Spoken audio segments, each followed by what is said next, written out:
এত সুন্দর বাসে করে কোথায় যাওয়া হচ্ছে? হরে কৃষ্ণা। আমরা এখন পুরীধাম থেকে নীলমাধব ভগবানকে দর্শন করার উদ্দেশ্যে রওনা দিয়েছি। প্রভুজি আমাদের জন্য এসি বাসের ব্যবস্থা করেছিল, তো আমরা বাসে উঠে যাব।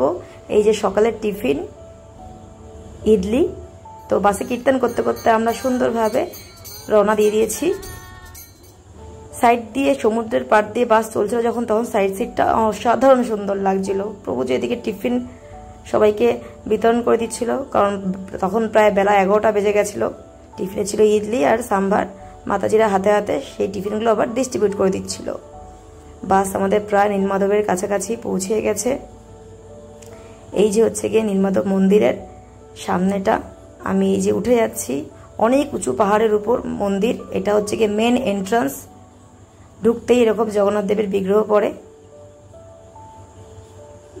আমরা আস্তে আস্তে উপর দিকে উঠে যাব। এই হচ্ছে মন্দিরের চতুর্পাশ, যেটা আমি ভিডিওতে দেখানোর চেষ্টা করেছি। এই মন্দিরের ভেতরে প্রবেশ করে গেছি আমি। এখানে পান্ডারা পুজোর সামগ্রী বিক্রি করছিল, সেখান থেকে আমি ভগবানের জন্য কিছু ফুল, তুলসী মালা, ধূপ, দীপ এগুলো পুজোর জন্য নিয়ে এলাম। এই হচ্ছে আমাদের নীলমাধব ভগবান। এই হচ্ছে মন্দিরের আউটিংটা, মানে বাইরের দিকটা। এখানে রয়েছে হনুমানজি, যিনি স্বয়ং প্রকটিত হয়েছিলেন। এই সেই হনুমানজি।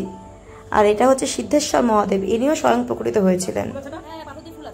ইনি 6 মাস উত্তরায়ণ থাকে, 6 মাস দক্ষিণায়ণ থাকে, অটোমেটিক একা একা এটা হয়ে যায়। এর পান্ডাজি সেটাই আমাকে বোঝাচ্ছিল। এই দূর থেকে পুরো মন্দিরের ভিডিওটা নেওয়া হয়েছে, যাতে দেখাতে পারি যে কতটা উঁচুতে মন্দিরটা। পুরোটা পাহাড়ি এলাকা, অনেকটা উঁচু পাহাড়ের মধ্যে মন্দির। আর এইটা হচ্ছে মহানদী।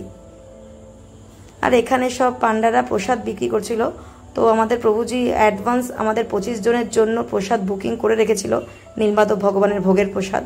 তো আমরা লাইন দিয়ে একে একে সবাই প্রসাদ নিয়ে নিয়েছি। এই যে আমিও প্রসাদ নিয়ে এখন বসে পড়েছি আমাদের টিমের সঙ্গে প্রসাদ পেতে। প্রসাদটা পুরীধামের প্রসাদ, জগন্নাথ প্রসাদের মতনই ছিল অনেকটা। ওই যে নীলমাধব মন্দিরের নীল চক্র দর্শন করো তোমরা সবাই। আসলে নীলমাধব ভগবান হচ্ছে গিয়ে জগন্নাথের আদি রূপ। জগন্নাথ রূপে প্রকটিত হওয়ার আগে নীলমাধব রূপেই ছিলেন, পরে তিনি জগন্নাথ রূপে প্রকটিত হয়েছে। তো নীলমাধব ভগবান কি জয়, হরি বল।